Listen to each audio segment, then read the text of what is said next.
اعوذ باللہ من الشیطان الرجیم بسم اللہ الرحمن الرحیم۔ برادران اسلام، آج ہم ضیاء النبی شریف کا 11واں درس دینے جا رہے ہیں۔ اس درس کے اندر ہم آپ کو بتائیں گے کہ اہل عرب جو کہ بتوں کی پوجا کیا کرتے تھے، ان کا اپنے بتوں کے ساتھ رویہ کیا تھا، وہ ان کے ساتھ کیا برتاؤ کیا کرتے تھے۔ حضرات محترم، ہم اگر سیرت النبی صلی اللہ علیہ وآلہ وسلم پر مشتمل کتب کا مطالعہ کریں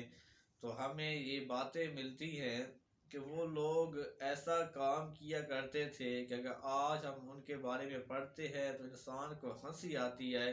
کہ اللہ کریم نے ان کے ذہنوں کو کس طرح کر دیا تھا کہ اس طرح معلوم ہوتا ہے کہ جو بھی آدمی اللہ کی عبادت کو چھوڑ کر کسی اور کو اپنا معبود بناتا ہے تو دنیا ان کے اوپر ہنستی ہے، اور جو آدمی اللہ کی عبادت کرتا رہتا ہے، اللہ کے آگے سجدہ کرتا ہے، اس کے علاوہ کسی کو اپنا معبود نہیں مانتا، اللہ کے سوا کسی کو اپنا مسجود نہیں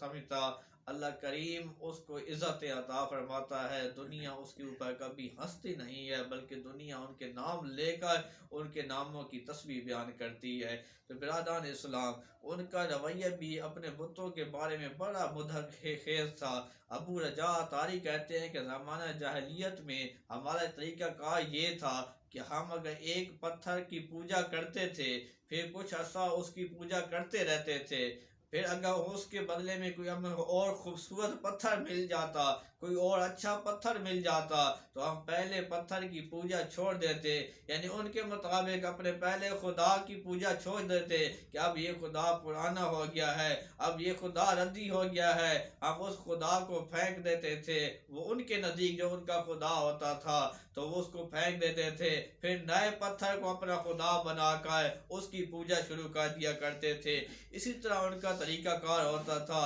پھر اگر کوئی ایسا موقع آتا، کسی ایسے مقام پر وہ ہوتے کہ جہاں انہیں کوئی پتھر پوجنے کے لیے نہ ملتا، کوئی پتھر مہیا نہ ہوتا، پھر وہ کیا کرتے؟ وہ کہتے ہیں کہ ہم مٹی کی ایک ڈھیری بناتے، اس کے اوپر ہم ایک بکری کو کھڑا کر دیتے، بکری کا دودھ دوتے، اس ڈھیری پر ڈال دیتے، پھر ہم اس کی ڈھیری کی عبادت کرنا شروع کر دیتے تھے۔ تو برادران اسلام، دیکھو لوگوں کا طریقہ کار کہ جب کوئی خدا نہ ملتا تو مٹی کی ڈھیری بنا کر اس کو خدا بنا دیتے۔ اگر انسان عقل سے سوچے تو انسان کی عقل بھی یہ تسلیم نہیں کرتی کہ وہ خدا تو وہ ہے جو ساری کائنات کو پالنے والا ہے، جو ساری کائنات کو پیدا کرنے والا ہے۔ ارے وہ انسان پتہ نہیں کہاں کے تھے، ان کے دماغ کیا کام کرتا تھا کہ اپنے ہاتھ سے بنا کر خدا اس کی پوجا کیا کرتے تھے۔ ابو عثمان نہدی کہتے ہیں کہ زمانہ جاہلیت میں اگر ہم ایک بت کی پوجا کرتے تھے،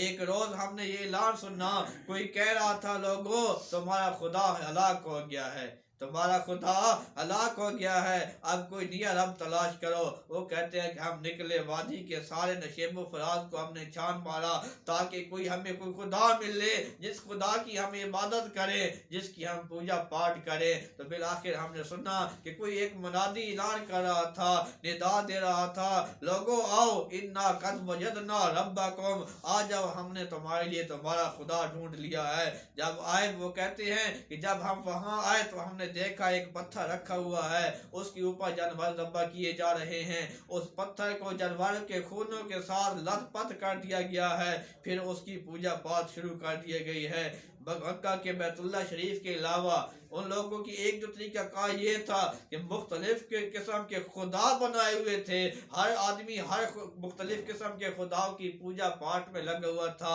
پھر اس کے برعکس انہوں نے ہر جگہ مختلف جگہوں کے اوپر بیت اللہ بنائے ہوئے تھے، اللہ کے گھر بنائے ہوئے تھے، کوئی کس جگہ طواف کر رہا ہے، کوئی کس جگہ طواف کر رہا ہے، کوئی کس گھر کی تعظیم بجا رہا ہے، کوئی کس گھر کی تعظیم بجا رہا ہے۔ تو کچھ لوگ اسی طرح ابرہہ الاشرم نے یمن کے دارالحکومت صنعاء کے اندر سنگ مرمر اور قیمتی لکڑیوں کا ایک گھر بنایا ہوا تھا، ایک بڑا عالیشان گھر کی بنایا تھا، اس کو پھر نقش و نگار کے ساتھ مزین کیا تھا۔ اس نے چاہا کہ اہل عرب کو مجبور کرے کہ وہ حج کرنے کے لیے مکہ کی بجائے یمن کے اندر آئے، صنعاء میں آئے اور اس کی تعمیر کردہ کعبہ کا طواف کرے۔ تو برادران اسلام، ابرہہ کے انجام کو آپ لوگ جانتے ہیں، پھر اس کا انجام کیا ہوا۔ تو انسان جو بھی اللہ کو چھوڑ کر، اللہ کے گھر کو چھوڑ کر کسی اور کے آگے سجدہ کرتا ہے، کسی اور گھر کو طواف کا ذریعہ بناتا ہے، پھر اللہ تعالیٰ رہتی دنیا تک ان سے نشان عبرت بنا دیتا ہے۔ پھر اسی طرح وہ لوگ جو بھی چیز ان کو اچھی لگتی، چاہے وہ پتھر ہوتا، چاہے وہ لکڑی ہوتی، چاہے جو چیز ان کو خوبصورت لگتی، اس کو وہ پوجنا شروع کر دیتے تھے۔ اسی طرح وہ چڑھتے سورج کے بھی پجاری تھے، وہ لوگ سورج کی عبادت کیا کرتے تھے۔ سورج کے بارے میں ان کا عقیدہ یہ تھا کہ ایک فرشتہ ہے جس کا نفس بھی ہے اور عقل بھی، چاند اور ستارے بھی اس سے ہمیں نور کرتے ہیں۔ تو برادران اسلام، ان کا یہ طریقہ کار تھا کہ جب سورج نکل رہا ہوتا اس کی عبادت کرتے تھے، جب سورج اپنے اوپر ہوتا تھا جس سے ہم استوا کہتے ہیں، اس وقت عبادت کرتے تھے، زوال کا وقت جو ہوتا ہے۔ اسی طرح جب سورج غروب ہو رہا ہوتا تھا تو اس وقت بھی وہ اس کی عبادت کیا کرتے تھے۔ اس لیے آج شریعت محمدی صلی اللہ علیہ وآلہ وسلم کے اندر ان اوقات کے اندر سجدہ کرنے سے منع کر دیا گیا ہے، کیونکہ یہ اوقات وہ اوقات ہیں جو مشرک کی عبادت کے وقت ہیں۔ اللہ کے محبوب نے اپنی شریعت کے اندر ان کی مشابہت سے بچنے کے لیے ان اوقات کے اندر سجدہ کرنے سے بھی منع کر دیا ہے۔ تو برادران اسلام، وہ لوگ ہر چاند کے بھی پجاری تھے، بعض لوگ چاند کی تعظیم پرستش کرتے تھے۔ ان کا یہ اعتقاد تھا کہ عالم سفلی کی تدبیر کا کام چاند کے سپرد ہے۔ انہوں نے اس کا ایک ہیکل بت بنایا ہوا تھا اور جس کی شکل بچھے کی تھی، اس کے ہاتھ میں ایک موتی پکڑا ہوا ہوتا تھا، وہ اس کی عبادت کرتے تھے، اس کے آگے سجدہ کرتے تھے، اس کی تعظیم بجا لاتے تھے، اس کے آگے کھانا رکھتے تھے۔ حضرات محترم، اگر انسان یہ سوچے کہ جو آدمی اپنے ہاتھ سے بت بناتا ہے اس کے اندر نہ روح ہے